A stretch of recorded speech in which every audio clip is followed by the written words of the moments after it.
Hi everyone, my name is Ashton Manning, and today I'll be presenting on zero interest bearing notes receivable. In this presentation, I'll walk you through how to record a note that has no stated interest rate, how to calculate its present value, how to recognize interest revenue using the effective interest method, and how this connects to real GAAP rules used by companies like Apple. So let's get started with the scenario. In our scenario, we have on December 31st of 2025, Green Team performs consulting services for Nash Chemicals worth $180,000. Instead of paying cash, Nash issues a 2-year zero interest bearing note due on December 31st, 2027. Nash's borrowing rate, or the market rate, is 9%. We're asked to record the note at issuance, recognize interest revenue for 2026 and 2027, and show how this note appears in the financial statements. Because this note has no stated interest, GAAP tells us that we have to record it at its present value, not at its face value. So let's look at why. Two accounting standards govern this process. First, ASC 835-30, which deals with the imputation of interest, says that when a note doesn't specify interest or when the rate is unreasonable, we must impute a market rate and record the note at its present value.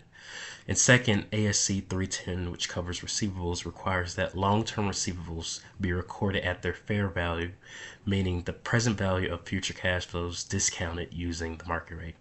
So even though Nash's note says 180,000, that amount won't be received for 2 years. It's worth less today. The formula we'll use is the present value equals future value divided by 1 plus I to the power of n. So now let's switch over to Excel and calculate the exact present value. Here in Excel, I've already listed the inputs at the top. We have a face value of 180,000, a market rate of 9%, and a term of 2 years. Since this is a zero interest bearing note, there are no periodic payments. The full amount will be collected at the end of the 2 years. Now in this cell, I'll use Excel's PV function to find the note's present value. The first argument is the interest rate, which is 0.09. The second argument is the number of periods, which is 2. The third argument is the payment, which is 0 because no interest has been paid annually. The future value, which is 180,000. And I'm leaving the final argument as 0 because this note only pays once at the end of the term when it matures. Press enter. Notice that it gives me 151,502. This is the present value of the note today.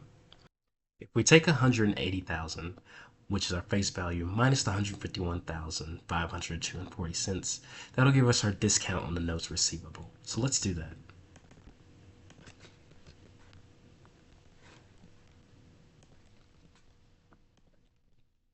This discount represents the total amount of interest that will be recognized as revenue over the life of the note.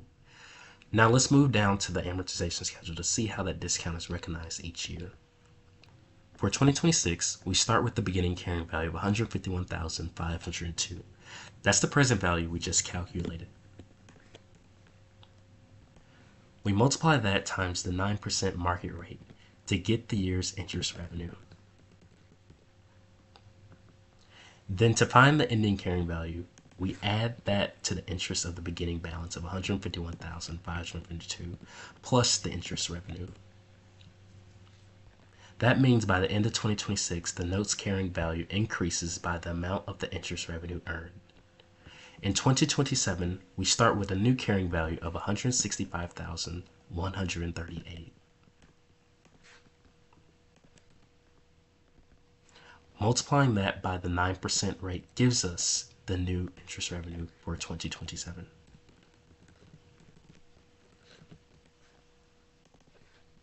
Adding that to the interest rate brings us back to the 180,000, which matches our note's face value.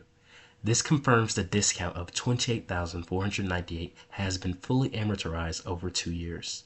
So across 2026 and 2027, the carrying value rises from 151,502 to 180,000, and the discount gradually converts into interest revenue, exactly how the effective interest method works under GAAP.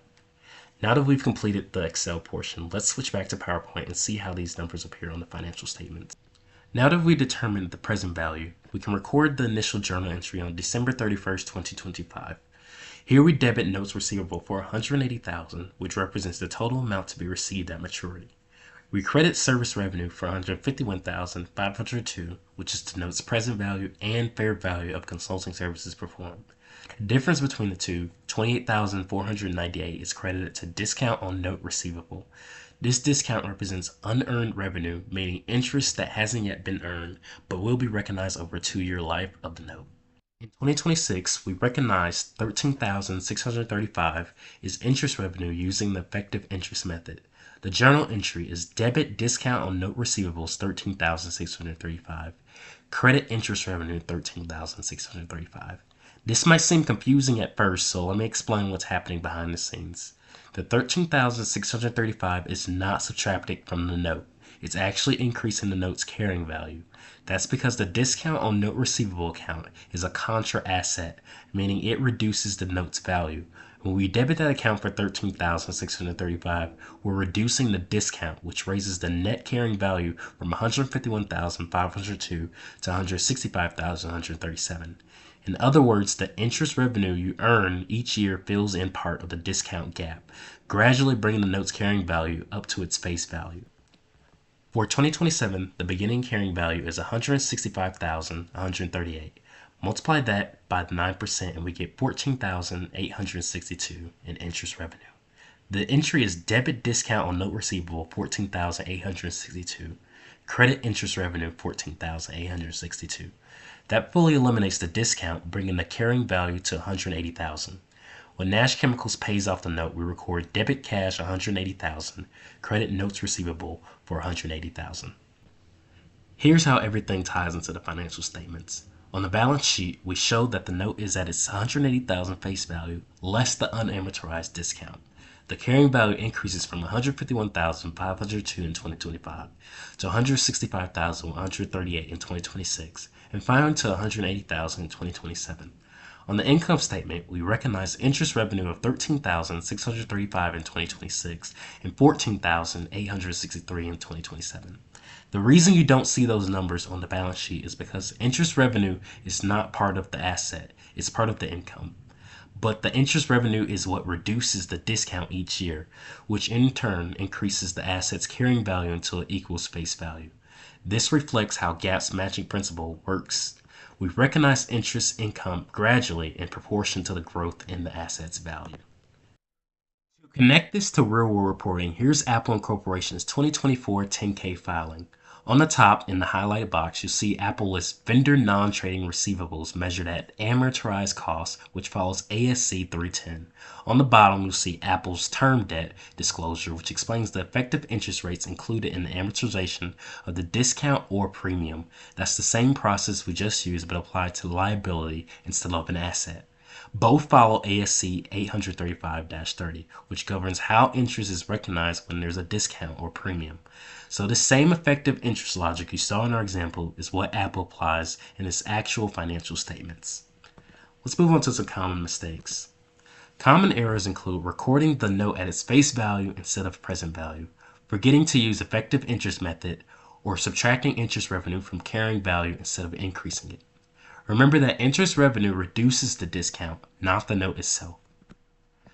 To summarize, under ASC 835-30 and ASC 310, zero interest-bearing notes must be recorded at present value. The difference between the face and present value, which is the discount, represents unearned interest. As interest revenue is recognized, the discount decreases and the note's carrying value increases.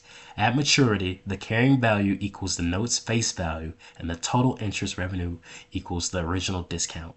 This process ensures accurate, fair, and GAAP-compliant reporting of revenue over time. Thank you.